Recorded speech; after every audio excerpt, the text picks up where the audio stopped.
बिलावल महला तीजा। आओ लड़ीवार कथा सरवण करो। तीजे पातशाह भले अमरदास गुण तेरे, तेरी उपमा तो ही बन आवे। सतगुरु श्री गुरु अमरदास साहिब जी महाराज बिलावल राग विच यह पवित्र पावन शब्द उचारण करते हैं। पूरा थाट बनाया पूरा। पूर्ण परमेश्वर ने संसार दा पूर्ण ही बनाउणा कीता है। ये संसार की बनावट पूरे परमेश्वर ने बनाई है। इसी प्रकार पूरा थाट बनाया पूरा। जगयासु ने जो महाराज नाल प्रेम जताया, सेवा की शरधा भावना दे नाल बाबा लैणा जी वांग, तां अधिकारियों के हिरदे विच पूर्ण परमेश्वर ने सतगुरु नानक देव जी नाल मिला के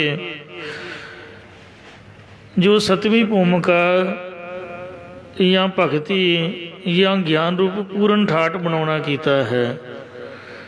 जद उन्हें तनु मनो गुरु साहिब नूं आपा समर्पित करके सेवा सिमरन की कमाई की, तां भगती का ठाट वाहिगुरु ने गुरु दे राही बना दिता। वेखा हो एक समाना। ये भाई वेखना करो, फिर एक वाहिगुरु ही सब थाई समाया होया है, या इको ही समान रूप चेतन सारियां दे विच व्यापक है। जिस समय श्री गुरु नानक देव साहिब जी महाराज श्री करतारपुर साहिब जी विखे विराज रहे सन, उस समय मन विच महाराज ने सोचिया कि इस गद्दी का वारस तां पावन लैना ही है, पर फिर भी किते पुत्रां या सिखां दे मन च कोई शंका ना रह जावे, इसलिए इन्हां दी परख करनी चाहिदी है। एक बार श्री गुरु नानक देव महाराज ने अद्धी को रात को आवाज़ मारी कि हे पुत्र श्री चंद, बाहर जाके वेख कि दिन चढ़ गया है। अगों बाबा श्री चंद जी ने कहा कि पिता जी अजे रात ही है, तुसी सौ जाओ। फिर दूजी आवाज़ मार के कहा ही लक्ष्मी दास, बाहर दिन चढ़ गया, उठ के मेरिया चादर धो के लिया। अगों बाबा लक्ष्मी दास ने कहा कि पिता जी पहला तो तुहाड़ियां चादर ही मैलियां नहीं हैं, अजे चट्टियां ने, एक भी दाग नहीं लगा, इन्हों की होया, ते जे है भी ने ते हुणे कड़ी काली है, सवेर हुंदियां ही सेवका कोलों धवा देवांगा। फिर हजूरी सेवक भाई सधारण जी ने कहा कि बाहर जाके देख कि आके रात कितनी को बाकी है।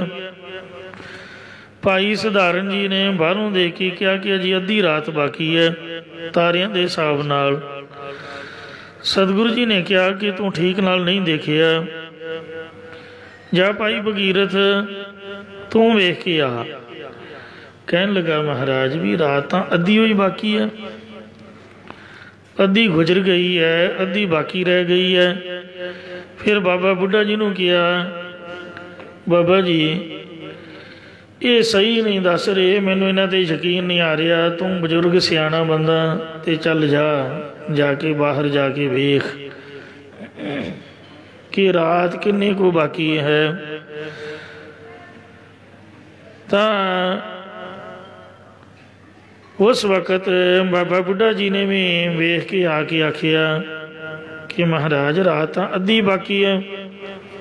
गुरु जी ने कहा भी तेनों किवें पता कि अद्धी रात बाकी है।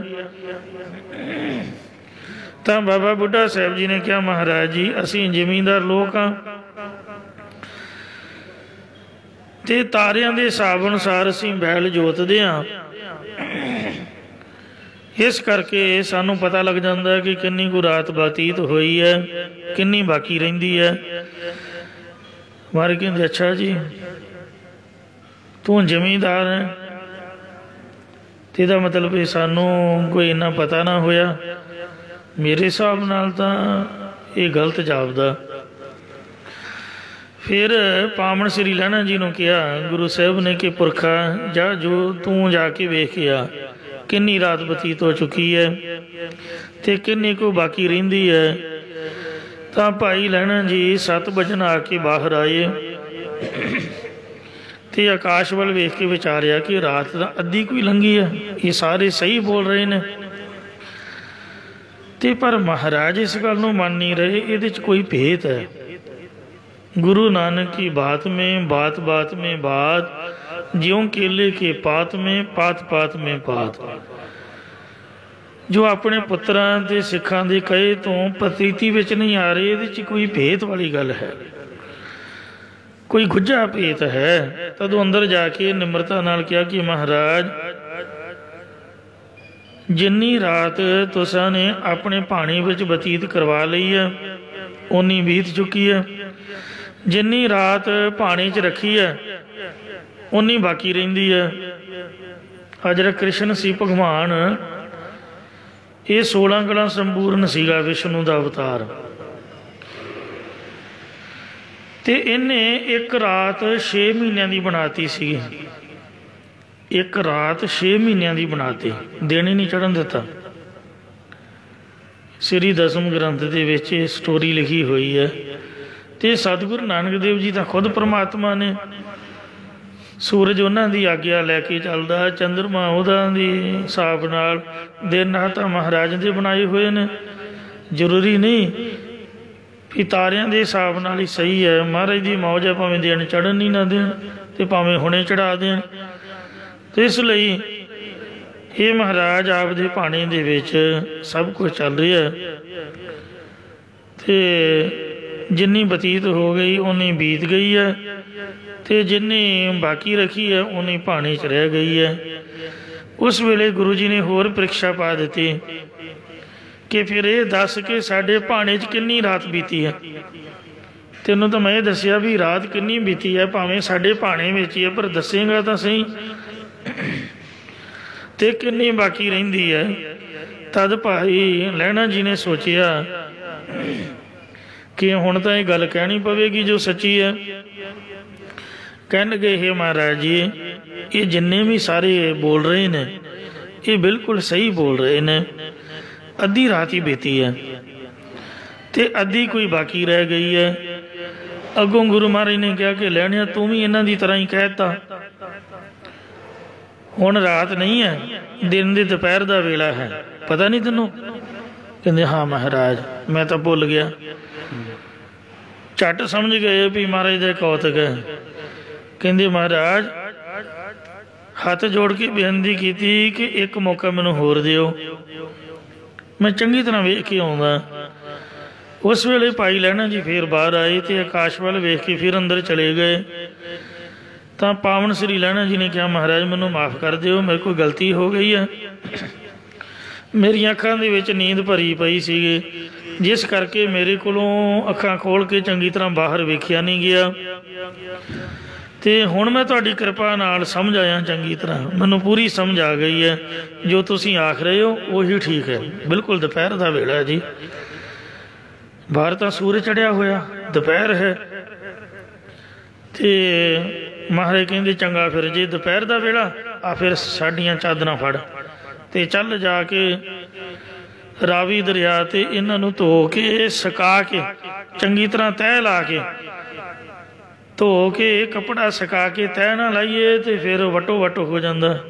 खास करके जिहड़ा सूती कपड़ा हुंदा सोहना बड़ा सवार के साडे कोल लैके आ। पावन श्री लहणा जी कपड़े फड़ के तुर पए। सिख ते पुत्र हैरान सीगे भी ये दोवें इक्को ਜਿਹੇ हो गए। उतरा महाराज बोल रहे ने, उतरा ही वो बोल रहे ने, ये रात नूं देनी कह के अपने आप ही फस गए। हुण जाणगे कित्थे, किवें धोणगे, उत्थे हनेरे च तां दिखना नहीं, फिर सुकाउणगे किवें? इहनूं गिले कपड़े ही लैके आउणा पवेगा, सुके कपड़े चुकने तां सौखे ने, गिले कपड़े चुक के किवें लिआऊगा? सो सिदक दे बेड़े पार होए साध संगत जीओ। बाकी सब थाई रात पई हुई सी, पर जिथे गुरु जी ने भेजिया रावी दे किनारे ते ਉੱਥੇ ਇਹ ਸੂਰਜ ਚੜ੍ਹਿਆ ਤੇ ਦਿਨ ਪੂਰਾ ਦੁਪਹਿਰ ਦਾ, ਪਤਾ ਹੀ ਨਹੀਂ ਵੀ ਰਾਤ ਹੈ ਕਿ ਜਾਂ ਦਿਨ ਹੈ। ਉੱਥੇ ਪਾਵਨ ਸ੍ਰੀ ਲਹਿਣਾ ਜੀ ਨੇ ਚਾਦਰਾਂ ਧੋ ਧਾ ਕੇ ਤੇ ਚੰਗੀ ਤਰ੍ਹਾਂ ਸੁਕਾ ਕੇ ਤਹਿ ਤੂ ਲਾ ਕੇ ਤੇ ਗੁਰੂ ਜੀ ਮਹਾਰਾਜ ਦੇ ਪਾਸ ਲਿਆ ਕੇ ਰੱਖ ਦਿੱਤੀਆਂ। ਸਾਰੇ ਸਿੱਖ ਤੇ ਪੁੱਤਰ ਬਹੁਤ ਹੈਰਾਨ ਹੋਏ ਜੋ ਸਤਿਗੁਰੂ ਦੀ ਸੇਵਾ ਨਾ ਕਰ ਸਕੇ। ਤੋ ਇਸ ਵਾਸਤੇ ਇਹ ਜਿਹੜਾ ਥਾਟ ਬਣਾਇਆ ਹੋਇਆ ਹੈ ਨਿਮਰਤਾ ਸ਼ਰਧਾ ਭਾਵਨਾ ਸਹਿਤ ਸੇਵਾ ਕਰਨ ਦਾ, ਤਨ ਮਨ ਧਨ ਸਭ ਸੌਂਪ ਗੁਰੂ ਕੋ ਹੁਕਮ ਮੰਨਿਆ ਪਾਈਐ, ਇਹ ਸਤਿਗੁਰੂ ਨਾਨਕ ਦੇਵ ਮਹਾਰਾਜ ਦੇ ਰਾਹੀਂ ਪਰਮੇਸ਼ਰ ਨੇ ਬਣਾਇਆ ਹੋਇਆ ਹੈ। ਤੇ ਸਾਰਿਆਂ ਦੇ ਵਿੱਚ ਇੱਕ ਵਾਹਿਗੁਰੂ ਦੀ ਚੇਤਨ ਸੱਤਾ, ਉਹਦੀ ਜੋਤ, ਉਹ ਸਾਰਿਆਂ ਵਿੱਚ ਇੱਕ ਰਸ ਸਮਾਈ ਹੋਈ ਹੈ। ਪਰਪੰਚ ਮਹਿ ਸਾਚੇ ਨਾਮ ਕੀ ਵਡਿਆਈ। ਸੋ ਹੇ ਗੁਰਮੁਖੋ, ਇਹ ਜਿਹੜਾ ਪਰਪੰਚ ਸੰਸਾਰ ਹੈ ਇਹਦੇ 'ਚ ਤਾਂ ਸੱਚੇ ਪਰਮੇਸ਼ਰ ਦੇ ਨਾਮ ਦੀ ਹੋਈ ਵਡਿਆਈ ਸ਼ੋਭਾ ਹੈ। ਇੱਥੇ ਹੈਂਕੜਬਾਜੀ ਨਹੀਂ ਚੱਲਦੀ, ਜਾਂ ਮੇਰੇ ਵਰਗੇ ਗੱਲਾਂ ਮਾਰਦੇ ਤੁਰੇ ਆਉਂਦੇ ਨੇ ਕੱਛਾਂ 'ਚ ਹੱਥ ਦੇ ਕੇ ਤੇ ਗੱਲਾਂ ਕਰਦੇ ਹੀ ਤੁਰੇ ਜਾਂਦੇ ਨੇ। ਆ ਫੁੱਟਪਾਥ ਭਰਿਆ ਹੋਊਗਾ ਤਕਾਲਾਂ ਸ਼ਾਮ ਨੂੰ ਜਦੋਂ ਲੰਗਰ ਖੁੱਲੂਗਾ ਨਾ, ਉਹ ਅੱਜ ਕੱਲ੍ਹ ਦੇ ਮੁੰਡੇ ਕੀ ਕਰਦੇ ਨੇ, ਆਉਂਦੇ ਨੇ ਇੱਧਰੋਂ ਉੱਧਰੋਂ ਤੇ ਜੋਬਾਂ ਕਰਨ ਵਾਸਤੇ, ਜਦ ਰੋਟੀ ਦਾ ਟਾਈਮ ਹੁੰਦਾ ਗੁਰਦੁਆਰੇ ਨੂੰ ਤੁਰ ਪੈਂਦੇ। ਕਿੰਨਾ ਮੂਰਖ ਇਨਸਾਨ ਚੱਲਿਆ ਗੁਰਦੁਆਰੇ ਨੂੰ ਜਾ ਰਿਹਾ, ਕੰਨਾਂ ਨੂੰ ਹੈੱਡਫੋਨ ਲਾਏ ਹੋਏ ਨੇ, ਡਮ ਡਮ ਠਾ ਠਾ, ਮੋਬਾਇਲ 'ਤੇ ਨਿਗਾਹ, ਭਾਵੇਂ ਥੱਲੇ ਕੋਈ ਅੜ ਕੇ ਡਿੱਗ ਪਏ, ਮੂੰਹ ਮੱਥਾ ਬਣਾ ਲਏ। ਗੁਰਦੁਆਰੇ ਆ ਕੇ ਵੀ ਮੋਬਾਇਲ ਬੰਦ ਨਹੀਂ ਕਰਨਾ, ਨਿੰਦਿਆ ਚੁਗਲੀ। ਕਈ ਤਾਂ ਨਸ਼ੇ ਪੱਤੇ ਵੀ ਲੈ ਕੇ ਤੁਰ ਆਉਂਦੇ। ਠੀਕ ਹੈ, ਗੁਰੂ ਕਾ ਲੰਗਰ ਹੈ, ਪਰ ਇਹ ਹੈ ਸੰਗਤਾਂ ਵਾਸਤੇ ਹੈ, ਲੋੜਵੰਦਾਂ ਵਾਸਤੇ ਹੈ। ਤੋ ਜੇ ਆਪਾਂ ਡੇਲੀ ਛਕਣਾ ਵੀ ਹੈ ਤਾਂ ਘੱਟੋ ਘੱਟ ਸਤਿਨਾਮ ਵਾਹਿਗੁਰੂ ਕਹਿੰਦੇ ਆ, ਮੂੰਹ ਮਾ ਧੋ ਕੇ ਤੇ ਬੰਦਾ ਆਏ, ਉਹ ਆ ਕੇ ਮਹਾਰਾਜ ਨੂੰ ਮੱਥਾ ਤਾਂ ਟੇਕਿਓ, ਬਾਰੇ ਬਾਰੀ ਆਉਣਾ, ਬਾਰੀ ਬਾਰੀ ਤੁਰ ਜਾਣਾ। ਪਹਿਰੇਦਾਰ ਵਿਚਾਰਾ ਖਫੇ ਹੋਇਆ ਰਹਿੰਦਾ, ਆਵਾਜ਼ਾਂ ਮਾਰ ਮਾਰ ਕਹਿੰਦਾ ਵੀ ਸਿਰ ਢੱਕ ਲਓ, ਮੋਬਾਇਲ ਨੂੰ ਜੇਬ 'ਚ ਪਾ ਲਓ। ਇੱਥੇ ਅਰਦਾਸ ਹੁੰਦੀ ਹੋਊਗੀ ਤੇ ਮੋਬਾਇਲ ਖੜਕਦਾ ਹੋ, ਸਾਡਾ ਧਿਆਨ ਗੱਲਾਂ 'ਚ ਹੋਊ। ਸਤਿਗੁਰੂ ਮਹਾਰਾਜ ਸੱਚੇ ਪਾਤਸ਼ਾਹ ਕਿਰਪਾ ਕਰਨ। ਗਿਆਨ ਨਾਲ ਗੱਲੀ ਢੂੰਢੀ ਹੈ, ਕਥਨਾ ਕਰੜਾ ਸਾਰ। ਗੱਲਾਂ ਬਾਤਾਂ ਨਾਲ ਗਿਆਨ ਨਹੀਂ ਲੱਭਦਾ। ਪੁਰਾਣੇ ਗੁਰਸਿੱਖ ਸੀਗੇ, ਆ ਪ੍ਰਭਾਤ ਫੇਰੀਆਂ ਸ਼ੁਰੂ ਹੋਣੀਆਂ ਨੇ ਕੱਲ੍ਹ ਪਰਸੋਂ। ਸਤਿਗੁਰੂ ਨਾਨਕ ਦੇਵ ਮਹਾਰਾਜ ਦੇ ਪਾਵਨ ਅਵਤਾਰ ਗੁਰਪੁਰਬ ਦੀ ਖੁਸ਼ੀ ਵਿੱਚ 15 ਨਵੰਬਰ ਤੋਂ ਇੱਥੋਂ ਗੁਰਦੁਆਰੇ ਤੋਂ ਪ੍ਰਭਾਤ ਫੇਰੀਆਂ ਸ਼ੁਰੂ ਹੋਣੀਆਂ। 5:15 ਵਜੇ ਸ਼ੁਰੂ ਹੁੰਦੀ ਹੈ ਅਰਦਾਸ ਸੁਣ ਕੇ। ਇਹਦਾ ਮਤਲਬ ਇਹ ਹੈ ਕਿ ਗੁਰੂ ਜੀ ਦੀ ਯਾਦ ਵਿੱਚ ਕੀਰਤਨ ਕਰਨਾ, ਮਹਾਰਾਜ ਦਾ ਜਸ ਗਾਉਣਾ। ਕਮ ਸੇ ਕਮ ਜਦੋਂ ਆਪਾਂ ਘਰ ਵੱਲੋਂ ਗੁਰਦੁਆਰੇ ਵੱਲ ਮੂੰਹ ਕਰਦੇ ਹਾਂ ਤੇ ਸਾਰੀਆਂ ਗੱਲਾਂ ਭੁਲਾ ਕੇ ਤੇ ਮਹਾਰਾਜ ਦਾ ਧਿਆਨ ਧਾਰ ਕੇ ਸਤਿਨਾਮ ਸ੍ਰੀ ਵਾਹਿਗੁਰੂ ਵਾਹਿਗੁਰੂ ਵਾਹਿਗੁਰੂ ਕਹਿੰਦਿਆਂ ਹੋਇਆਂ ਆਉਣਾ ਚਾਹੀਦਾ। ਪੁਰਾਤਨ ਸੰਗਤਾਂ ਜਦ ਵੀ ਯਾਤਰਾ ਨੂੰ ਆਉਂਦੀਆਂ ਗੁਰੂ ਮਹਾਰਾਜ ਦੇ ਦਰਸ਼ਨ ਕਰਨ, ਕਿਤੇ 6 ਮਹੀਨੇ ਸਾਲ ਬਾਅਦ ਆਉਂਦੀਆਂ ਤੇ ਉਹ ਕੀਰਤਨ ਕਰਦੀਆਂ ਹੀ ਆਉਂਦੀਆਂ ਸਨ, ਕੀਰਤਨ ਕਰਦੀਆਂ ਹੀ ਜਾਂਦੀਆਂ ਸਨ। ਤੋ ਇਸ ਲਈ ਇਹ ਜਿਹੜਾ ਘਰ ਹੈ ਜਿੱਥੇ ਆਪ ਬੈਠੇ ਹੋ, ਇੱਥੇ ਗੱਲਾਂ ਦਾ ਤੇਲਾ ਵੀ ਮੁੱਲ ਨਹੀਂ। ਜੋ ਅਸੀਂ ਗੱਲਾਂ ਦਾ ਖੱਟਿਆ ਖਾਂਦੇ ਹਾਂ, ਇੱਕ ਦੂਜੇ ਨੂੰ ਕਈ ਤਾਂ ਮਿਲ ਨਹੀਂ ਆਉਂਦੇ ਨੇ ਮੇਰੇ ਵਰਗੇ, ਤੇ ਕਈ ਸੈਰ ਕਰਨ ਆਉਂਦੇ ਨੇ ਵੀ ਚਲੋ ਸਵੇਰੇ ਸਵੇਰੇ ਨਾਲੇ ਸੈਰ ਹੋ ਜਾਊਗੀ। ਜਿਹਨੂੰ ਕਹਿੰਦੇ ਨੇ ਨਾਈਟ ਸੂਟ, ਮੈਨੂੰ ਮਾਫ਼ ਕਰਨਾ। ਜਦ ਆਪਾਂ ਦਫ਼ਤਰਾਂ 'ਚ ਜਾਂਦੇ ਹਾਂ ਤੇ ਸੋਹਣੀ ਵੱਡੀ ਪੱਗ ਬੰਨ੍ਹ ਕੇ, ਟਾਈ ਟੂਈ ਲਾ ਕੇ, ਬੂਟ ਸੂਟ ਪਾ ਕੇ ਸੋਹਣੇ ਸੁਨੱਖੇ ਬਣ ਕੇ ਜਾਂਦੇ ਹਾਂ, ਪਾਊਡਰ ਸ਼ਾਊਡਰ ਲਾ ਕੇ। ਤੇ ਗੁਰਦੁਆਰੇ 'ਤੇ ਦਸਤਾਰ ਵੀ ਨਹੀਂ ਬੰਨੀ ਹੁੰਦੀ ਚੱਜ ਦੇ ਨਾਲ, ਸੁੱਤਾ ਉੱਥੇ ਜਿਸ ਤਰ੍ਹਾਂ ਬੰਦਾ ਨਾਈਟ ਸੂਟ ਪਾ ਕੇ, ਅੱਧੀ ਕੁ ਨਿੱਕਰ ਪਾਈ ਹੋਊਗੀ, ਅੱਧੀ ਕੁ ਸ਼ਰਟ ਪਾਈ ਹੋਊਗੀ ਬਾਹਾਂ ਵਾਲੀ। ਕੱਪੜੇ ਹੁੰਦੇ ਨੇ ਸਰੀਰ ਢੱਕਣ ਵਾਸਤੇ, ਜੇ ਸਰੀਰ ਢੱਕਿਆ ਹੀ ਨਹੀਂ ਤਾਂ ਕੱਪੜਿਆਂ ਦਾ ਫਾਇਦਾ ਕੀ ਪਾਉਣ ਦਾ। ਕੱਪੜਿਆਂ ਦਾ ਲਾਭ ਤਾਂ ਵਾ ਵੀ ਜੇ ਸਰੀਰ ਢੱਕਿਆ ਹੋਵੇ, ਜੇ ਸਰੀਰ ਹੀ ਨਹੀਂ ਢੱਕਿਆ ਤਾਂ ਕੱਪੜਿਆਂ ਦਾ ਫਾਇਦਾ ਕੀ ਦੱਸੋ। ਮਤਲਬ ਨਾਈਟ ਸੂਟ ਪਾ ਕੇ ਜਾਂ छोटी दस्तार बन के गुरु महाराज के दर्शन करने। साध संगत जी कोई सियाणप नहीं है। किसी राजे महाराजे के दरबार दे विच जे सचमुच गुरु गोबिंद सिंह इत्थे बैठा होवे, बुरा ना मनायो, अपने दिल तो पुछियो भी जे गुरु गोबिंद सिंह कलगी ला के इत्थे बैठा होवे ते की आपां इतना ही आके मत्था टेकीए?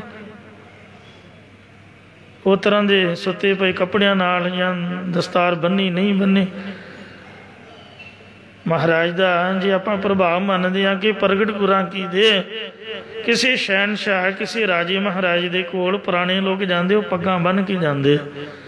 इस वास्ते गुरु साहब जी के अदब सत्कार हित जे लंगर छकन भी आना है तो कम से कम सतनाम वाहिगुरू करदे तां आइए ते आके घड़ी घंटा मत्था टेक के को वाहिगुरू वाहिगुरू का जाप जपीए।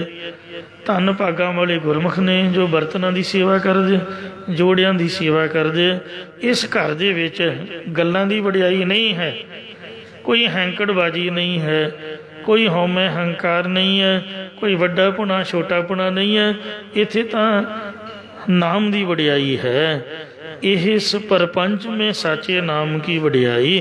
इसलिए गुरु साहब ने सतसंगत कायम की है कि संसार दे विच संगत की वडियाई है जिहड़ी नाम जपदी है। मत को धरहु गुमाना, मता कोई अपने आप का हंकार करे भी मैं सिंह साहब हाँ जी, मैं बहुत अमीर बंदा। इत्थे कोई इस तरह की वडियाई नहीं चलती है। आप दे धन का हंकार, आप दी विद्या का हंकार, आप दे गुणां का हंकार मता कोई धारे गुरमुखो। सतगुर की जिसनो मत आवे, फिर मन की मत त्यागो हरजन, यह बात कठैनी। आप दे मन की मत नूं त्यागना है। जिस पुरुष नूं सतगुरु साहब जी की हौमे छड्डण विच लिव लाउणी, फिर भाणा मनना आदਿਕ सिक्ख्या समझ आ जाती है। ओ सतगुर माहे समाना, ओ सतगुरु महाराज के पावन स्वरूप दे विच भाई भगीरथ जी की तरह समा जाता है। जदों भाई भगीरथ मलसीहां दा रहण वाला गुरुद्वारा श्री हट साहब सुल्तानपुर लोधी विखे सतगुरु नानक देव जी महाराज के चरणों में पहुंचया, कहंदा जी ब्रह्म ज्ञान बख्शो। तो गुरु साहब कहन लगे कि 3 गल्लां चंगी तरह समझ लई ते जिंदगी विच धारण कर लई, कदी धोखा नहीं खाएगा ते ब्रह्म ज्ञानी बन जाएगा। एक तो गुरुद्वारे आके आप दा हंकार नहीं करना, हम मैं तजन। दूसरा माला फड़ के माला फेरनी है। कहने का भाव कबीर सो जपनी कबीर मेरी सिमरनी रसना उपर राम। जिहड़ा रसना दे नाम वाहिगुरू वाहिगुरू कहना है, यही जपनी माला बनाओ। वाहिगुरू वाहिगुरू का अभ्यास करना है। गल्लां घट करनियां, काम ज़्यादा करना। साडा काम घट है, गल्लां ज़्यादियां ने। सो सिमरन करना, बाणी पढ़नी।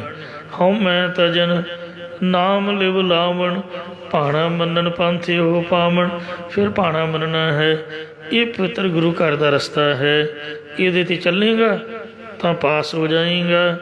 इस तरह सो जिहड़ा गुरु महाराज सच्चे पातशाह जी के चरणों के विच आके सिक्ख्या समझ जाता, वो सतगुरु दे विच समा जाता, नाश तो रह चेतन स्वरूप च भीद हो जाता है। ये गुरु साहब की वडियाई है। सोरठ महला तीजा, ये भी शब्द तीजे पातशाह का, ते एक सोरठ राग विच महाराज का शब्द है तीजे पातशाह का। सो सिख सखा बंधप है भाई, गुरु जी दे नाल गुरु जी किसी नाल कोई मोह नहीं करते, कोई प्यार नहीं करते। सिख प्यारा नहीं, ਉਹਦਾ जीवन, ਉਹਦੇ गुण, ਉਹਦੀ रहत, ਉਹਦੇ प्रिंसीपल, ਉਹਦੇ नियम, ਉਹਦੇ सिद्धांत प्यारे ने। क्योंकि सिख नाम है सिद्धांतां दा, ਜਿਹਦਾ सिद्धांत ही कोई नहीं। हुण देश चलदा विधान दे नाल, ते जे संविधान ना होवे फिर देश का किवें चलूगा? ਇੱਥੇ ਤਾਂ ਖੱਲਰ ਮੱਚ ਜਾਊਗਾ। ਗੁਰਦੁਆਰੇ ਦਾ ਵੀ ਕੋਈ ਵਿਧਾਨ ਹੈ, ਗੁਰੂ ਸਾਹਿਬ ਦੇ ਵੀ ਕੋਈ ਅਸੂਲ ਨੇ। ਜਿਹੜਾ ਧਾਰਨ ਕਰ ਲੈਂਦਾ ਉਹੀ ਸਿੱਖ ਹੈ, ਅਤੇ ਬਾਸ ਵਾਲੇ ਨੂੰ ਸਿੱਖ ਨਹੀਂ ਮਹਾਰਾਜ ਨੇ ਮੰਨਿਆ। ਸਿਧਾਂਤ ਕੀ ਹੈ? ਸੋ ਸਿੱਖ ਸਖਾ ਬੰਧਪ ਹੈ ਭਾਈ। ਉਹੀ ਸਿੱਖ ਹੈ, ਉਹੀ ਸਖਾ ਹੈ ਪਿਆਰਾ, ਉਹੀ ਸੰਬੰਧੀ ਹੈ। ਇਹ ਮੇਰੇ ਭਰਾਵੋ ਉਹੀ ਮੇਰਾ ਭਰਾ ਹੈ ਜੇ ਗੁਰ ਕੇ ਭਾਣੇ ਵਿੱਚ ਆਵੇ। ਜਿਹੜਾ ਗੁਰੂ ਦੇ ਭਾਣੇ ਨੂੰ ਸੱਤ ਕਰਕੇ ਮੰਨਦਾ। ਆਪਣੇ ਭਾਣੇ ਜੋ ਚੱਲੇ ਭਾਈ ਵਿਛੜ ਚੋਟਾਂ ਖਾਵੇ। ਇਹ ਮੇਰੇ ਭਰਾਵੋ ਜਿਹੜਾ ਆਪਣੇ ਭਾਣੇ ਵਿੱਚ ਚੱਲਦਾ ਉਹ ਗੁਰੂ ਨਾਲੋਂ ਵਿਛੜ ਕੇ ਚੋਟਾਂ ਖਾਂਦਾ ਹੈ। ਇਸ ਲਈ ਰਹਿਤ ਪਿਆਰੀ ਮੁਝ ਕੋ ਸਿੱਖ ਪਿਆਰਾ ਨਾਹੇ। ਸਿੱਖ ਪਿਆਰਾ ਨਾਹੇ ਮਮ ਰਹਿਤ ਪਿਆਰੀ ਆਹੇ। ਰਹਿਣੀ ਰਹੇ ਸੋਈ ਸਿੱਖ ਮੇਰਾ ਉਹ ਸਾਹਿਬ ਮੈਂ ਉਸਕਾ ਚੀਰਾ। ਓ ਸਤਿਗੁਰ ਮਾਹੇ ਸਮਾਨਾ। ਜਿਸ ਨੂੰ ਸਤਿਗੁਰੂ ਦੀ ਮੱਤ ਆਉਂਦੀ ਹੈ ਉਹ ਸਤਿਗੁਰੂ ਦੇ ਵਿੱਚ ਹੀ ਜਾਂ ਚੇਤਨ ਸਰੂਪ ਦੇ ਵਿੱਚ ਪਰਮੇਸ਼ਰ 'ਚ ਸਮਾ ਜਾਂਦਾ, ਅਭੇਦ ਹੋ ਜਾਂਦਾ ਹੈ। ਇਹ ਬਾਣੀ ਜੋ ਜੀਆ ਹੋ ਜਾਣਾ। ਇਹ ਸਤਨਾਮ ਸ੍ਰੀ ਵਾਹਿਗੁਰੂ ਰੂਪ ਜਿਹੜੀ ਗੁਰਬਾਣੀ ਹੈ। ਵਾਹਿਗੁਰੂ ਨਾਮ ਗੁਰਬਾਣੀ ਹੈ ਅਤੇ ਗੁਰਬਾਣੀ ਵਾਹਿਗੁਰੂ ਹੈ। ਧੁਰ ਕੀ ਬਾਣੀ ਆਈ ਤਿਨ ਸਗਲੀ ਚਿੰਤ ਮਿਟਾਈ। ਸੋ ਇਹ ਜਿਹੜੀ ਗੁਰਬਾਣੀ ਹੈ ਗੁਰਮੁਖ ਬਾਣੀ ਨਾਮ ਹੈ। ਗੁਰਮੁਖ ਬਾਣੀ ਬ੍ਰਹਮ ਹੈ। ਵਾਹੋ ਵਾਹੋ ਬਾਣੀ ਨਿਰੰਕਾਰ ਹੈ। ਇਹ ਬਾਣੀਓ ਹੀ ਨਾਮ ਹੈ, ਇਹ ਬਾਣੀ ਹੀ ਬ੍ਰਹਮ ਹੈ, ਇਹ ਬਾਣੀ ਹੀ ਨਿਰੰਕਾਰ ਹੈ। ਜਿਹੜਾ ਦਿਲੋਂ ਜਾਣਦਾ ਹੈ ਕਿ ਇਹ ਮੇਰੀ ਕਲਿਆਣ ਕਰਨ ਵਾਲੀ ਹੈ। ਅੰਤਰ ਰਵੈ ਹਰ ਨਾਮਾ। ਜਿਹੜਾ ਦਿਲੋਂ ਬਾਣੀ ਨੂੰ ਜਾਣ ਲੈਂਦਾ ਉਸ ਦੇ ਹਿਰਦੇ ਵਿੱਚ ਹਰੀ ਪਰਮੇਸ਼ਰ ਦਾ ਨਾਮ ਵਸ ਜਾਂਦਾ ਹੈ, ਜਾਂ ਹਿਰਦੇ ਅੰਦਰ ਨਾਮ ਦਾ ਉਚਾਰਨ ਹੁੰਦਾ ਰਹਿੰਦਾ ਹੈ। ਇਸ ਲਈ ਗੁਰੂ ਸਾਹਿਬ ਨੇ ਬਖਸ਼ਿਸ਼ ਭਰਿਆ ਬਚਨ ਆਖਿਆ ਕਿ ਗੁਰਬਾਣੀ ਗਾਵੇ ਭਾਈ। ਇਹ ਭਾਈ ਆਓ ਅਸੀਂ ਵੀ ਗੁਰੂ ਦੀ ਬਾਣੀ ਗਾਵਿਆ ਕਰੀਏ। ਉਹ ਸਫਲ ਸਦਾ ਸੁਖਦਾਈ। ਤੂੰ ਵੀ ਗੁਰਬਾਣੀ ਨੂੰ ਗਾਇਨ ਕਰ ਹੀ ਮੇਰੇ ਭਰਾਵਾ। ਗੁਰੂ ਦੀ ਬਾਣੀ ਸਦਾ ਹੀ ਸਾਰੇ ਫਲ ਦੇਣ ਵਾਲੀ, ਸੁਖ ਦੇਣ ਵਾਲੀ ਹੈ। ਨਾਨਕ ਨਾਮ ਧਿਆਇਆ ਜਿਨੇ ਰੱਬ ਦਾ ਨਾਮ ਧਿਆਇਆ ਬਾਣੀ ਦਾ ਸੋ ਜਾਪ ਜਪਿਆ ਪੂਰਬ ਲਿਖਿਆ ਪਾਇਆ। ਪੂਰਬਲੇ ਜਨਮਾਂ ਦਾ ਜੋ ਭਗਤੀ ਦਾ ਲੇਖ ਲਿਖਿਆ ਉਹਦੇ ਮੁਤਾਬਕ ਉਹਨੇ ਨਾਮਦਾਨ ਪ੍ਰਾਪਤ ਕਰ ਲਿਆ ਹੈ। ਇਹ ਗੁਰਬਾਣੀ ਦਾ ਇੰਨਾ ਵੱਡਾ ਲਾਭ ਹੈ। ਕਹਿੰਦੇ ਨੇ ਜੈਸੇ 68 ਤੀਰਥ ਪਰਸ ਕੀਓ ਜੋ ਵਿਚਾਰ ਚਰਿਓ ਕੈਲਾਸ਼ ਰਹਿਓ। जैसे कोट बरस तब उर्द मुखी बैसंतर में तन दा दयो। जैसे लाख बार कुरुक्षेत्र में असमेत जग अपंग ठयो। ते पुण्य अमृत नाम विशेष इति जिन्हें एक बार श्री वाहिगुरु कहो। एक बार भी जिन्हें वाहिगुरु कहता ਉਹਨੂੰ 68 ਤੀਰਥਾਂ ਦੇ ਇਸ਼ਨਾਨ ਦਾ ਫਲ ਜਪ ਤਪ ਸਭ ਘਰ ਬੈਠਿਆਂ ਮਿਲ ਗਿਆ। ਜਪਜੀ ਸਾਹਿਬ ਦਾ ਪਾਠ ਗੁਰੂ ਹਰਗੋਬਿੰਦ ਸਾਹਿਬ ਨੂੰ ਜਿਨ੍ਹਾਂ ਦਾ ਅੱਜ ਬੰਦੀ ਛੋੜ ਦਿਵਸ ਹੈ ਭਾਈ ਗੋਪਾਲੇ ਨੇ ਸ੍ਰੀ ਹਰਗੋਬਿੰਦਪੁਰ ਵਿਖੇ ਸੁਣਾਇਆ ਤਾਂ ਗੁਰੂ ਸਾਹਿਬ ਜੀ ਗੁਰਤਾ ਗੱਦੀ ਦੇਣ ਨੂੰ ਤਿਆਰ ਹੋ ਗਏ। ਫਿਰ ਮਹਾਰਾਜ ਨੇ ਉਹਦਾ ਫੁਰਨਾ ਬੁੱਝ ਕੇ 1.25 ਲੱਖ ਦਾ ਘੋੜਾ ਦੇ ਕੇ 1.25 ਲੱਖ ਦੀ ਕਾਠੀ ਪਾ ਕੇ ਉੱਤੇ ਸੋਨੇ ਦੇ ਮੋਹਰਾਂ ਦੀ ਖੁਰਜੀ ਭਾਵ ਥੈਲੀ ਰੱਖ ਕੇ ਉਹਨੂੰ ਬਖਸ਼ਿਸ਼ ਕੀਤੀ। ਇਸ ਲਈ ਇਹ ਜਿਹੜੀ ਗੁਰਬਾਣੀ ਹੈ ਇਹ ਬਹੁਤ ਮਹਾਨ ਫਲ ਦੇਣ ਵਾਲੀ ਹੈ। ਲੋਕ ਜਨ ਇਹੋ ਗੀਤ ਹੈ ਇਹ ਤੋਂ ਬ੍ਰਹਮ ਵਿਚਾਰ ਜਿਉਂ ਕਾਸੀ ਉਪਦੇਸ਼ ਹੋਏ ਮਾਨਸ ਮਰਤੀ ਵਾਰ। ਲੋਕਾਂ ਦੇ ਭਾਣੇ ਇਹ ਗੀਤ ਹੀ ਹੈ ਪਰ ਇਹ ਜਿਹੜੀ ਗੁਰਬਾਣੀ ਹੈ ਇਹ ਬ੍ਰਹਮ ਦੀ ਵਿਚਾਰ ਹੈ। ਜਿਹੜਾ ਇਸ ਵਿਚਾਰ ਨੂੰ ਧਾਰਨ ਕਰਦਾ ਉਹਦੇ ਬੇੜੇ ਪਾਰ ਹੁੰਦੇ ਨੇ। ਸੁਰ ਨਰ ਤਿਨ ਕੀ ਬਾਣੀ ਗਾਵੇ ਕੋਈ ਨਾ ਮਿਟੇ ਭਾਈ। ਦੇਵੀ ਦੇਵਤੇ ਵੀ ਇਸ ਬਾਣੀ ਨੂੰ ਗਾਉਂਦੇ ਹਨ। ਇਸ ਲਈ ਜਿਹੜਾ ਦਿਲੋਂ ਜਾਣ ਲੈਂਦਾ ਉਹਦੇ ਹਿਰਦੇ ਵਿੱਚ ਮਹਾਰਾਜ ਦੇ ਨਾਮ ਦਾ ਉਚਾਰਨ ਆਪਣੇ ਆਪ ਐਟੋਮੈਟਿਕ ਹੀ ਚੱਲਣ ਲੱਗ ਪੈਂਦਾ ਹੈ।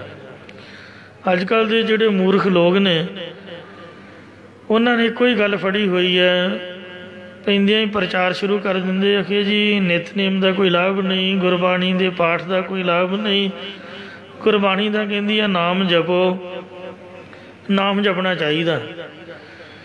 जिहड़ा पाठ ही करी जाना ये तोते वाली रट है। बाणी विच मंत्र दे जापां की तरह कोई शिक्षा नहीं है। तो ये तो लिखिया कि सिक्ख्या नूं धारण करो तो नाम जपो, तो नाम की माला तुसीं साडे कोलों लवो। राधा स्वामी सरसे वाले करते तो बाणी की कथा ही ने। कई कहते आखे जी वो कोई माड़ी गल तो नहीं करते, कोई निंदिया नहीं करते, अनिरंकारी होए नामधारी होए, पर ये प्रचार गलत करते हैं। कथा करके मुड़ के सारी कथा ते पानी फेर देना, कहना भी बाणी की सिक्ख्या है कि नाम जपो, आओ साडे कोल तुहानूं नाम दईए, जरा क कन्न करो, कन्ना मन्ना कुर, तू मेरा चेला ते मैं तेरा गुर। गां नहीं किसी नूं दसना। दसो चोरी का माल है भी जिहड़ा अगे दसना नहीं। वाहिगुरू का नाम है तो कन्न च देण दा मतलब की होया, फिर अगे किसी नूं दसना नहीं। इहदा मतलब मैं तो एको ही कढ़िया मोटा जिहा। इहदा मतलब ये है जो मेरी समझ दे विच है। हुण मैं नाम लिया राधा स्वामी बाबे का या सरसे वाले बाबे का, तो जे मैं ही तुहानूं दसी गया फिर तो मैं ही गुरु बन गया। मैं नहीं दसना, मैं कहना बाबे को जाओ। तो जिहड़ा गड्डी भर के संगत लैके जांदा उहनूं सोने का कड़ा पाउंदे ने, सोने का कड़ा, ताइयों तो लोग भजे जाते हैं। जिहदे किसी धी का विआह ना हुंदा होवे उहनूं कहना भी लै विआह दे पैसे चुक, जिहदा घर ना बनया होवे उहनूं कहना लै तैनूं घर बना के दिंदे। ईसाइयां ने ये हुण काम शुरू किया है, 5-5 लाख रुपया देना शुरू कर दिता। लालच दे विच असीं इधर उधर भटक जाते हैं। गुरबाणी नूं त्याग के ते बाबियां दे वल साडा रुझान होया है। ते बाबे उन्हां नूं पता सारा है भी की सही है तो की गलत है, पर भोले भाले लोगों नूं प्यार दे नाल नाम जपा के ते आप दे चरणों दे नाल आप दी डेरियां नाल जोड़ते हैं, गुरबाणी तो दूर कर रहे हैं। इसलिए ये प्रचार कभी भी नहीं होना चाहिए कि गुरबाणी का कोई लाभ नहीं। महाराज सच्चे पातशाह जी ने सो इन्ना लाभ बख्शिश किया है। कहते जैसे सात मंदिर कंचन के ओसार दीने, तैसा फल एक सिख को शब्द सिखाएगा। गुरबाणी के एक शब्द का भाई गुरदास जी कहते इन्ना लाभ है भई जिमें 100 सोने के महल बना के दान कर देते होण, इन्ना वड्डा फल जिमें उन्होंने बंदे नूं मिलता दान वाले नूं, इन्ना जे एक शब्द की संथ्या किसी को शुद्ध करा दिओ, जां शब्द के अर्थ सुना दिओ, जां शब्द का कीर्तन सुना दिओ, इन्ना फल प्राप्त होंदा है। महापुरख संत ज्ञानी करतार सिंह जी खालसा पिंडा वाले क्या करते कि 1 घंटा संगत नूं कथा सुनाउण दा इन्ना लाभ है कि जिन्ने प्राणियां ने सुन लई उन्ने घंटियां दा सिमरन सुनाउण वाले दे खाते च परमात्मा वालों जमा हो जाता। जे 100 बंदे ने कथा सुन लई गुरबाणी दी, जिहदे मूँह तो सुनीए तो महाराज खुश हो के 100 घंटे का सिमरन उहदे खाते च पा दिंदा। इन्ना लाभ है। तो जैसे तो पूरन समुंदर वेखै हंस मर जीवा निहचै प्रसाद पावई, जैसे तो सकल निध, भाई गुरदास साहब जी का कवित है, जैसे तो सकल निध पूर्ण समुंदर वेखै हंस मर जीवा निहचै प्रसाद पावई, जैसे हीरा मानक पारस सिद्ध खनवारा खन जग विखै प्रगटावई, जैसे बन विखै मलियागर सोंधा कपूर सोध कै सुबासी सुबास बेहिसावई। जिमें साध संगत जीओ समुंदर हीरे मोती जवाहरातां नाल भरिया होया है, पर मेरे वर्गा ਜਿਹੜਾ पानी तो थर थर कंबदा भी ओहो ठंड आ गई किते बुखार ही ना चढ़ जाए तो मैं इशनान किवें करूँगा वेख के डरी जांदा।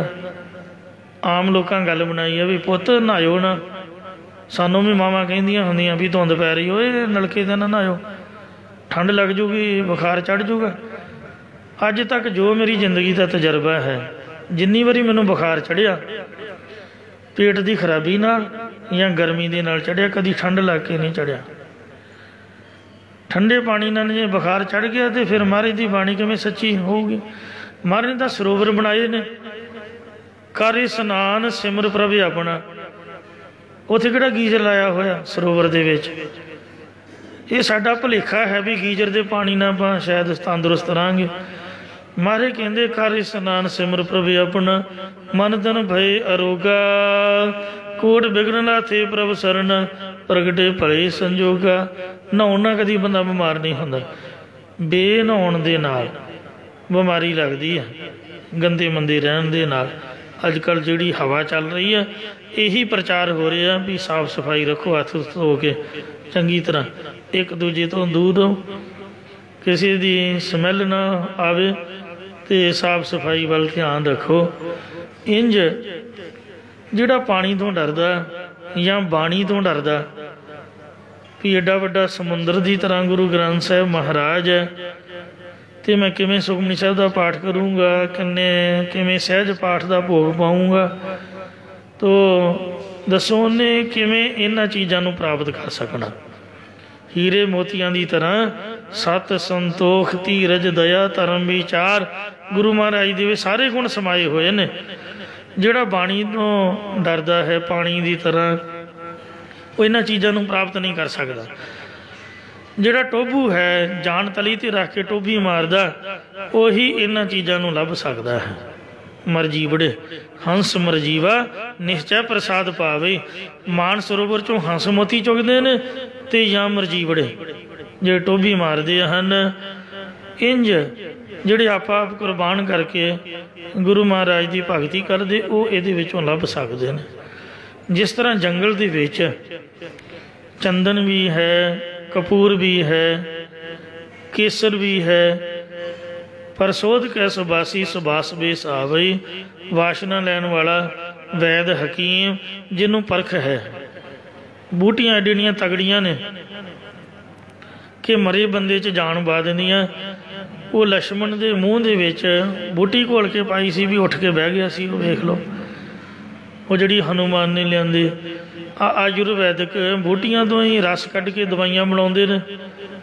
रामदेव ने भी बड़ा कुछ बनाया होया, जड़ियां बूटियां तो इलाज करते हैं, पर हरेक बंदा इन्हां तो लाभ नहीं लै सकता।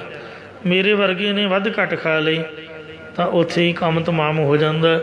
मात्रा भी सही होनी चाहिए है तो चीज़ भी परख के लैनी चाहिए है। इस तरह गुरबाणी तो हरेक बंदा लाभ नहीं लै सकता। जिहड़ा जगयासु भगती की सुगंधी वाला है उन्हों ही पूरा पूरा लाभ मिलता है। जिमें पारस आदਿਕ कीमती पत्थर पहाड़ों के विच लुके हुए ने, पर जिहड़ा पहाड़ वाल वेख के ही डरदा कि मैं किवें चढ़ांगा वो किवें प्राप्त कर सकदा।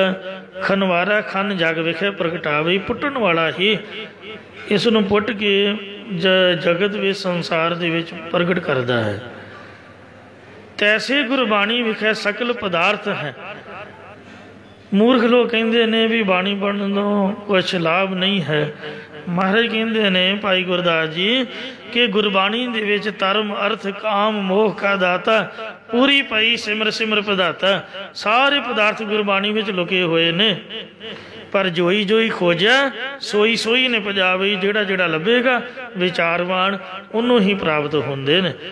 खोजी उपजै बादी बिनसै।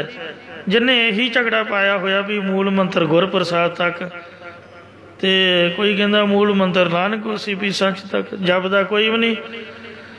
झगड़े करनों शेर ने जिहड़ा ये झगड़ियां दे विच उन्हें भला की लभना। जिहड़ा भगती करदा है वो भावें कल्ला इको अंगारी जपी जाए, गल तां जपण दी है। पूरा मूल मंत्र जे जपांगे पूरा लाभ मिलूगा, अद्धा जपांगे गुरप्रसाद तक तो लाभ उन्ना कि मिलूगा। जे पूरा जपजी साहब पढ़ांगे तो होर लाभ वध मिलूगा, तो जे पूरा गुरु ग्रंथ साहब भी पढ़ देंगे सहज पाठ तो उन्ना लाभ ज़्यादा मिलूगा। हौली हौली पढ़ांगे धीमी गति तो लाभ घट मिलूगा, जे अखंड पाठ करावांगे तो लाभ डबल हो जाऊगा। गल तो कमाई दी है। महापुरख संत बाबा अतर सिंह जी मस्तूआना साहब वाले कहते ने कि उन्हें श्री सहज पाठ रख लिया तो गुरु साहब के चरणों च अरदास की भी हे सच्चे पातशाह आप 10 पातशाहियों का पावन स्वरूप हो तो कृपा करो मैनू ब्रह्म ज्ञान बख्शो। पहला तो गोदावरी नदी दे विच उन्होंने वड़ के 101 जपजी साहब का पाठ किया। डेली हर रोज़ अमृत वेले वड़ जाना तो साध संगत जीओ 101 रोड़ गिन के किनारे ते रख लेने तो जब पाठ पूरा होना रोड़ नदी सुट देना।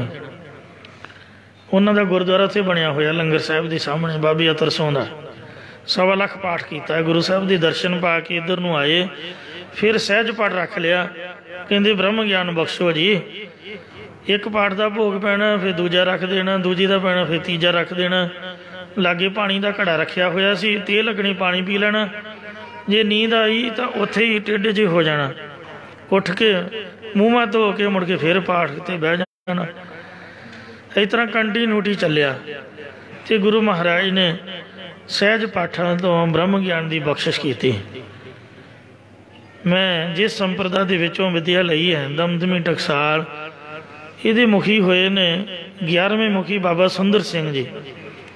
ਸਿੰਘਾਂ ਦੇ ਕੋਲ ਉਹਨਾਂ 1.25 ਲੱਖ ਜਪਜੀ ਸਾਹਿਬ ਦੇ पाठ कराए। जब पाठ वंड रहे सी तो कहते दसो भाई ਸਿੰਘੋ किन्ने किन्ने पाठ डेली कराया करोगे। तो कोई कहे जी मैनू 5 दे दिओ, कोई कहते मैनू 11 दे दिओ, कोई कुछ इस तरह वंड के पाठ सारिया ने ले। जिन्ना मुखी बनना सी 12वां मुखी संत सुंदर सों तो बाद सेवा लैनी सी बाबा गुरबचन सिंह जी। उन्हों की वारी आई, कहते हाँ बई ਸਿੰਘਾ तू किन्ने पाठ डेली कराया करेगा। कहते जी जिन्ने बाबा दीप सिंह जी करते सन। अज अमर शहीद धन धन बाबा दीप सिंह साहब जी ਜਿਹੜੇ ਨਿਹੰਗਾਂ ਦੇ भी मुखी ने। आ बुढ़े दलीओ कहते साडे मुखी ने, आप कहते साडे मुखी ने। गुरु गोबिंद सिंह जी के कई रूप ने तो बाबा दीप सिंह साहब उन्होंने पूर्ण गुरसिख होए ने, उन्होंने भी ये कई रूप हैं।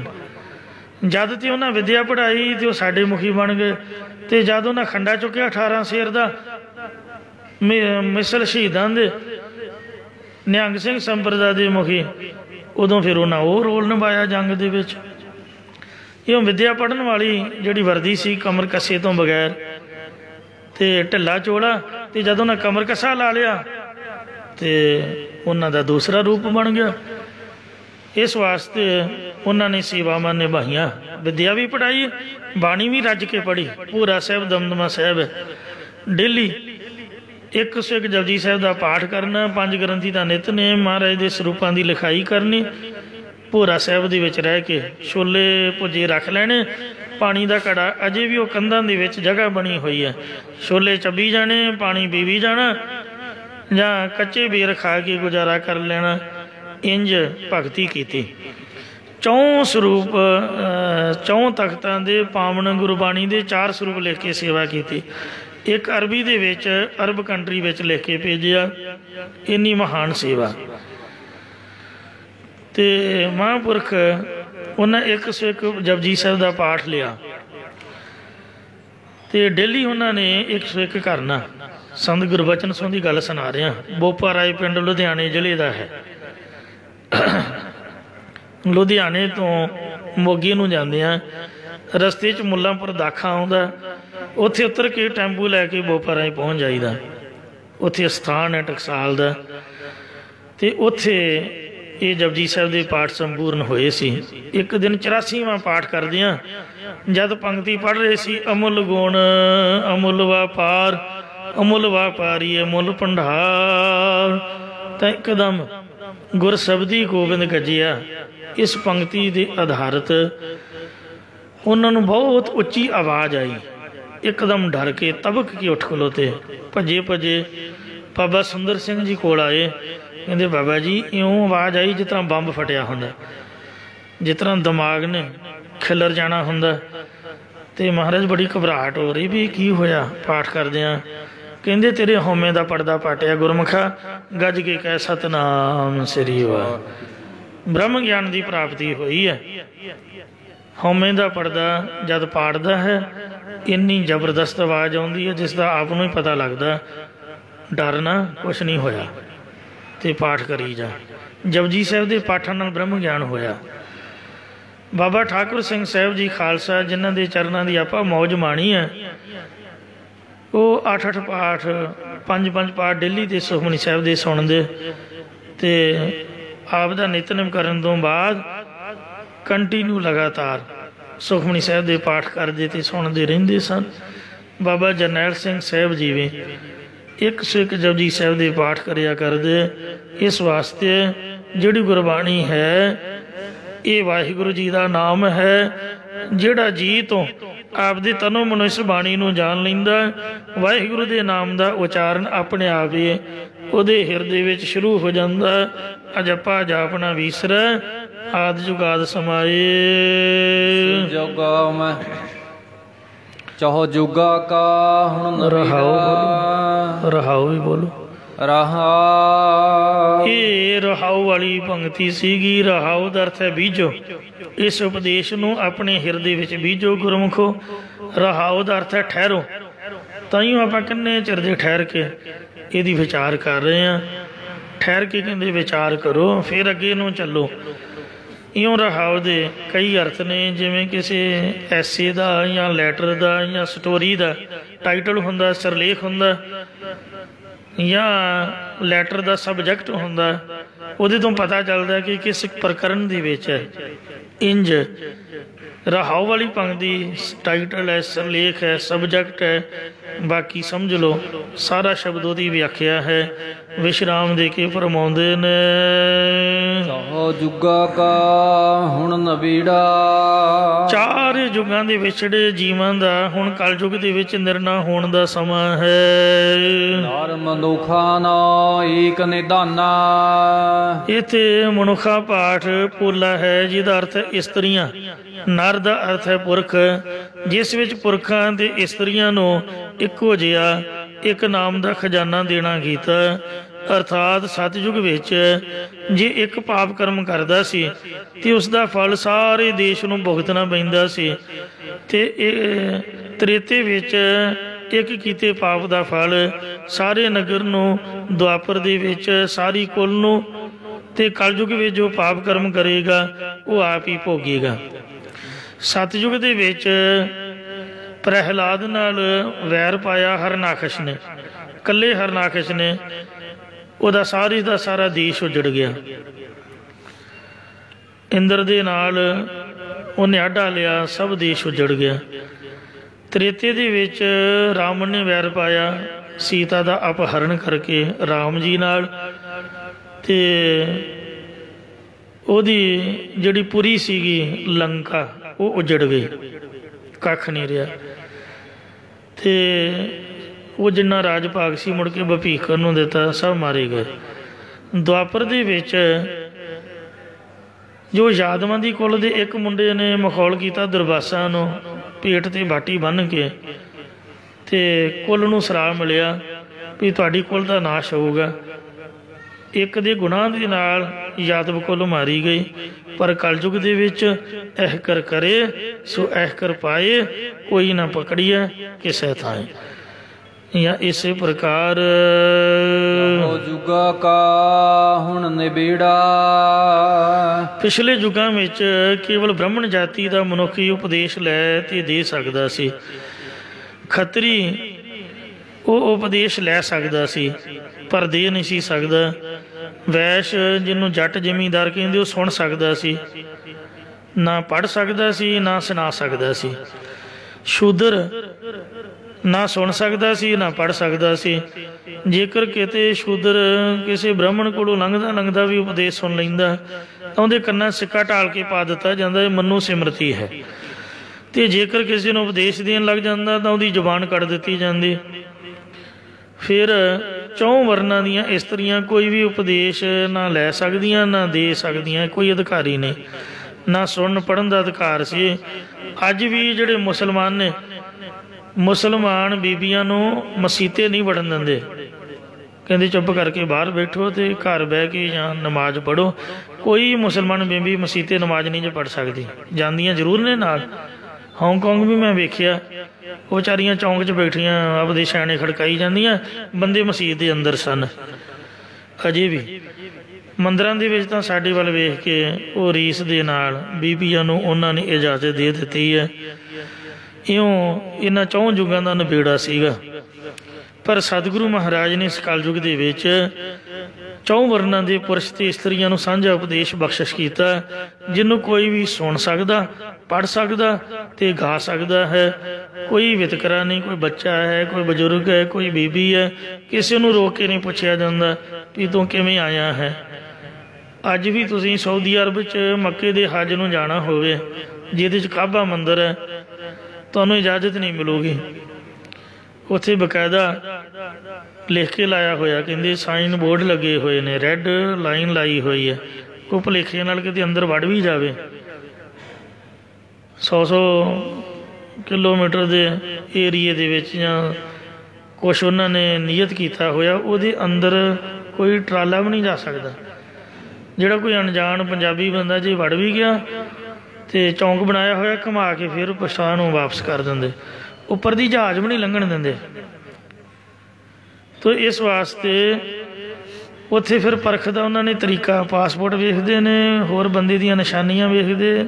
ਮੈਂ ਵੀ ਸੁਣਿਆ ਵੀ ਉਹ ਗਾਂ ਦੇ ਮਾਸ ਨੂੰ ਵੀ ਜ਼ਬਾਨ ਲਵਾਉਂਦੇ। ਇੰਨੀ ਸਖਤੀ ਆ ਮੁਸਲਮਾਨਾਂ ਦੀ। ਪਰ ਗੁਰੂ ਘਰ ਦੇ ਵਿੱਚ ਜੋ ਆਵੇ ਸੋ ਰਾਜੀ ਜਾਵੇ।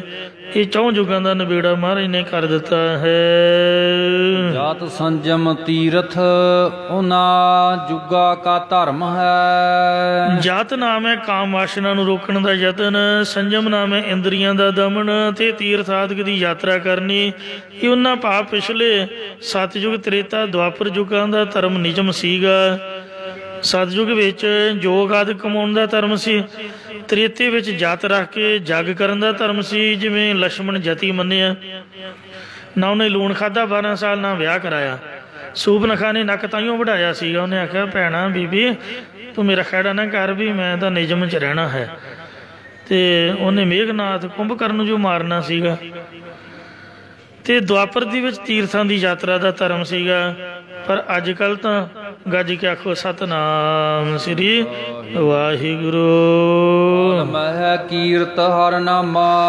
ਕਲਯੁਗ ਦੇ ਵਿੱਚ ਆਹੀ ਕੁਝ ਜੇ ਕਥਾ ਕਰੋ, ਕੀਰਤਨ ਕਰੋ, ਘੰਟਾ ਸਵਾ ਘੰਟਾ ਅਤੇ ਆਪਦੇ ਘਰ ਨੂੰ ਜਾਓ। ਹੋਰ ਨਹੀਂ ਆਪਾਂ ਕੱਖ ਵੀ ਕਰ ਸਕਦੇ। ਨਾ ਤਾਂ ਸਾਡੇ ਕੋਲ ਪੈਸਾ ਯਾਤਰਾ ਵਾਸਤੇ, ਨਾ ਸਾਡੇ 'ਚ ਕੋਈ ਜ਼ੋਰ ਹੈ ਤਪ ਕਰਨ ਵਾਸਤੇ, ਅਤੇ ਕੋਈ ਜੱਗ ਕਰਨ ਵਾਸਤੇ ਵੀ ਕੋਈ ਇੰਨਾ ਪ੍ਰਬੰਧ ਨਹੀਂ ਹੈ। ਇੰਨੀ ਤਾਂ ਮਹਿੰਗਾਈ ਹੈ, ਕੀ ਬੰਦਾ ਕਿਸੇ ਨੂੰ ਰੋਟੀ ਖਵਾਓ ਜੱਗ ਕਰੂਗਾ। ਇਸ ਵਾਸਤੇ ਮਹਾਰਾਜ ਨੇ ਬਸ ਕੀਰਤਨ ਕਰਨਾ ਇਹ ਸਾਨੂੰ ਸਿਖਾਇਆ ਕਿ ਸੰਗਤ ਵਿੱਚ ਜੁੜ ਕੇ ਵਾਹਿਗੁਰੂ ਦਾ ਜਸ ਗਾਓ। ਕਲਯੁਗ ਮੈਂ ਕੀਰਤਨ ਪ੍ਰਧਾਨਾ, ਨਾਮ ਦੀ ਕੀਰਤੀ ਮਹਿਮਾ ਕਰਨੀ ਅਸਲ ਧਰਮ ਹੈ। ਜੁਗ ਜੁਗ ਆਪੋ ਆਪਣਾ ਧਰਮ ਹੈ। ਇੰਝ ਜੁਗਾਂ ਜੁਗਾਂ ਵਿੱਚ ਆਪੋ ਆਪਣਾ ਧਰਮ ਪ੍ਰਧਾਨ ਸੀਗਾ। ਸੋਧ ਦੇਖੋ ਵੇਦ ਪੁਰਾਨਾ। ਭਾਵੇਂ 4 ਵੇਦ 18 ਪੁਰਾਣ ਨਿਰਣੇ ਕਰਕੇ ਵੇਖ ਲਓ। ਸਤਿਯੁਗ 7, ਤੇਤਾ ਜਗੀ, ਦੁਆਪਰ ਪੂਜਾ 4, तीनों जोग तीनों दड़े, कल केवल नाम आधार। अब कलु आयो रे एक नाम बोवो बोवो, अनरूत नाही नाही, मत भरम भूलो भूलो।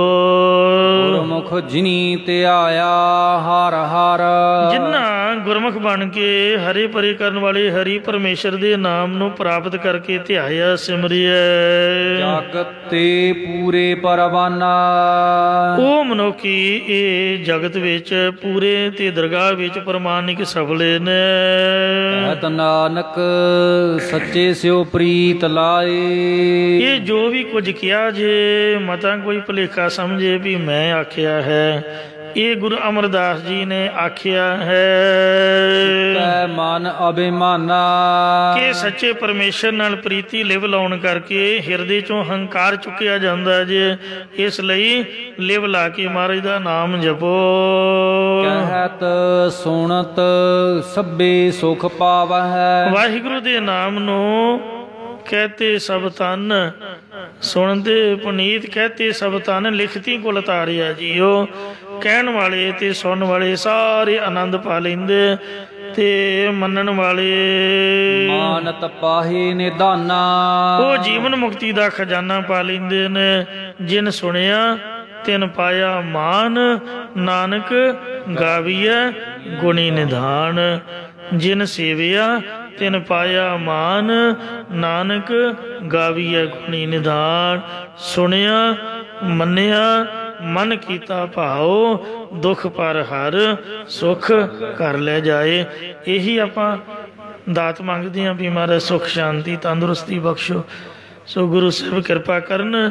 ਅੱਜ ਸ਼ੁਭ ਦੀਵਾਲੀ ਬੰਦੀ ਛੋੜ ਦਿਵਸ ਹੈ। ਇਸ ਦੀ ਸੰਗਤਾਂ ਨੂੰ ਵਧਾਈ ਹੋਵੇ। ਗੁਰੂ ਘਰ ਵੱਲੋਂ ਮੁਬਾਰਕਾਂ ਲੱਖ ਲੱਖ ਤੇ ਮਹਾਰਾਜ ਦੇ ਚਰਨਾਂ 'ਚ ਅਰਦਾਸ ਕਰੀਏ ਗੁਰੂ ਸਾਹਿਬ ਸਾਡੇ ਟੱਬਰ ਨੂੰ, ਸਾਡੇ ਪਰਿਵਾਰ ਨੂੰ ਆਪਦੇ ਘਰੋਂ ਸਿੱਖੀ ਨਾਮਦਾਨ ਤੇ ਸਿਦਕ ਭਰੋਸਾ ਤੰਦਰੁਸਤੀ ਸੁਖ ਸ਼ਾਂਤੀ ਚੜ੍ਹਦੀ ਕਲਾ ਸਾਨੂੰ ਉੱਚਾ ਸੁੱਚਾ ਜੀਵਨ ਬਖਸ਼ਿਸ਼ ਕਰਨ ਜੀ। ਬਾਬੇ ਦੀਪ ਸਿੰਘ ਦਾ ਸ਼ਹੀਦੀ ਦਿਨ ਵੀ ਹੈ, ਕਈਆਂ ਕੱਲ੍ਹ ਮਨਾਇਆ, ਵੈਸੇ ਅੱਜ ਹੈ।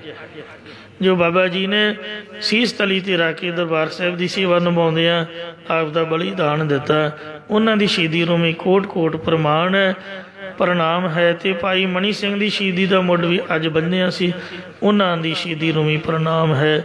ਸਤਿਗੁਰੂ ਰਹਿਮਤ ਕਰਨ ਜੀ। ਕਹਿਤ ਨਾਨਕ ਸੱਚੇ ਸਿਉ ਪ੍ਰੀਤ ਲਾਏ ਚੁਕੇ ਮਨ ਅਭਿਮਾਨਾ ਸੁਣਤ ਸਭੇ ਸੁਖ ਪਾਵਹਿ ਮਾਨਤ ਪਾਹੀ ਨਿਧਾਨ। ਵਾਹਿਗੁਰੂ ਜੀ ਕਾ ਖਾਲਸਾ, ਵਾਹਿਗੁਰੂ ਜੀ ਕੀ ਫਤਿਹ।